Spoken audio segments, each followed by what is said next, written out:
Mark Cucurella, Bernardo Silva, Konate, Dumfries, Real Madrid അവസാനിപ്പിക്കുന്നില്ല. ഈ സൈന്യങ്ങൾ കൊണ്ടൊന്നും അവർ തൃപ്തരല്ല. ഇപ്പൊ ഇതാ റോഡ്രിക്ക് വേണ്ടി ചർച്ചകൾ പുരോഗമിക്കുന്നു. അതോടൊപ്പം യാൻ ഡയമണ്ടക്ക് വേണ്ടിയും റയൽ മാഡ്രിഡ് സജീവമായിട്ട് രംഗത്തുണ്ട്. റയൽ മാഡ്രിഡിന് ആ റൈറ്റ് വിങ്ങിനെ കവറപ്പ് ചെയ്യാൻ പറ്റുന്ന ഒരു പ്ലെയറാണ് യാൻ ഡയമണ്ട് എന്ന് പറയുന്നത്. വെറും 19 വയസ്സുകാരനാണ്. റൈറ്റ് ഫൂട്ടർ ആണെങ്കിൽ കൂടി അദ്ദേഹത്തിന് ബോത്ത് ഫീറ്റ് കൊണ്ടും കളിക്കാൻ പറ്റുന്ന ഒരു താരമാണ്. സോ ആ റൈറ്റ് വിങ്ങിൽ ഒരു പെർഫെക്റ്റ് ഓപ്ഷൻ ആയിരിക്കും യാൻ ഡയമണ്ട് എന്ന് പറയുന്നത്. നിലവിൽ ഇപ്പോൾ RB ലെപ്സിങ്ങിന് വേണ്ടിയാണ് അദ്ദേഹം കളിച്ചുകൊണ്ടിരിക്കുന്നത്. ഈ സീസണിൽ RB ലെപ്സിങ്ങിന് വേണ്ടി 13 ഗോളുകളും 9 അസിസ്റ്റും ഈ സീസണിൽ കഴിഞ്ഞ സീസണിൽ അദ്ദേഹം നേടിക്കഴിഞ്ഞിരിക്കുകയാണ്. ഐവറി കോസ്റ്റ് താരമാണെങ്കിലും സ്പെയിന്റെ ലാഗോനസ് എന്ന ക്ലബിന് വേണ്ടിയാണ് അദ്ദേഹം സീനിയർ കരിയറിന് തുടക്കം കുറിക്കുന്നത്. ഇപ്പൊ ഇതാ മറ്റൊരു സ്പാനിഷ് ക്ലബ്ബ് ഒരു 100 മില്യന്റെ ഓഫറാണ് അദ്ദേഹത്തിന് മുമ്പിൽ വെച്ചിരിക്കുന്നത്.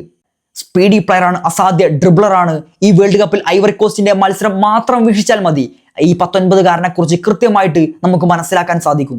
നിലവിൽ ഇപ്പോ PSG-യും അയാൾക്ക് വേണ്ടി ശക്തമായിട്ട് രംഗത്തുണ്ട്. പക്ഷേ റയൽ മാഡ്രിഡിന്റെ ആ 100 മില്യന്റെ ഓഫറിന് മുമ്പിൽ RB ലെപ്സിങ് നിരസിക്കുമോ അല്ലെങ്കിൽ ആ ഓഫർ സ്വീകരിക്കുമോ എന്നുള്ളത് നമ്മൾ നോക്കണം. അതോടൊപ്പം ഈ 19-കാരൻ കളിക്കാൻ പോകുന്നത് ജോസെ മൗറീഞ്ഞോയ്ക്ക് കീഴിലാണ്. അതുകൊണ്ട് ആ ജോസയ്ക്ക് കീഴിൽ അദ്ദേഹം യെസ് പറയുമോ എന്നുള്ളത് നമ്മൾ കണ്ടറിയേണ്ട കാര്യമാണ്. മറ്റൊരു ട്രാൻസ്ഫർ അപ്ഡേറ്റ് ആണ് വിനീഷ്യസ് ജൂനിയർ ടു ആർസണൽ എന്ന് പറയുന്നത്. ഈ ട്രാൻസ്ഫർ വിൻഡോയിൽ നമ്മൾ കണ്ട ഏറ്റവും വലിയ ചർച്ചകളിൽ ഒന്നാണ്, ഏറ്റവും വലിയ ട്രാൻസ്ഫർ റൂമറുകളിൽ ഒന്നാണ് വിനീഷ്യസ് ജൂനിയർ ടു ആർസണൽ എന്ന് പറയുന്നത്.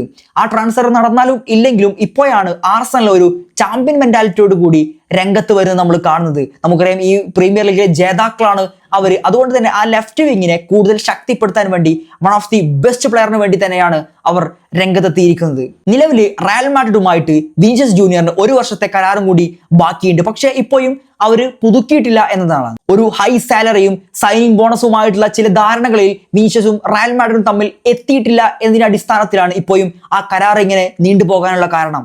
ആ ഗ്യാപ്പിലാണ് ആർസണൽ വിനീഷ്യസ് ജൂനിയറിന് വേണ്ടി അവർ താല്പര്യം പ്രകടിപ്പിച്ചുകൊണ്ട് മുന്നോട്ട് കടന്നു വരുന്നത്.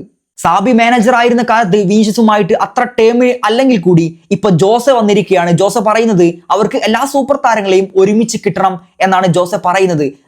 ബെല്ലിംഗ്ഹാമും എംബാപ്പയും വിനിയും ഒക്കെ അദ്ദേഹത്തിന് ഒരുമിച്ച് ലഭിക്കണമെന്നാണ് ജോസെ പറഞ്ഞു വെക്കുന്നത്.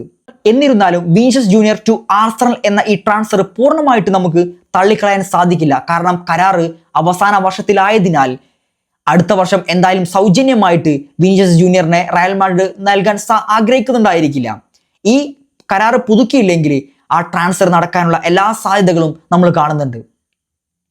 യാൻ ഡയമണ്ടക്ക് വേണ്ടി റയൽ മാഡ്രിഡ് ശക്തമായിട്ട് രംഗത്തുണ്ടാകുമ്പോൾ ഇവിടെ റയൽ മാഡ്രിഡ് വിനീഷ്യസ് ജൂനിയറിനെ വിട്ടു നൽകുമോ എന്നുള്ളതൊക്കെ നമുക്ക് നോക്കി കാണേണ്ട കാര്യമാണ്.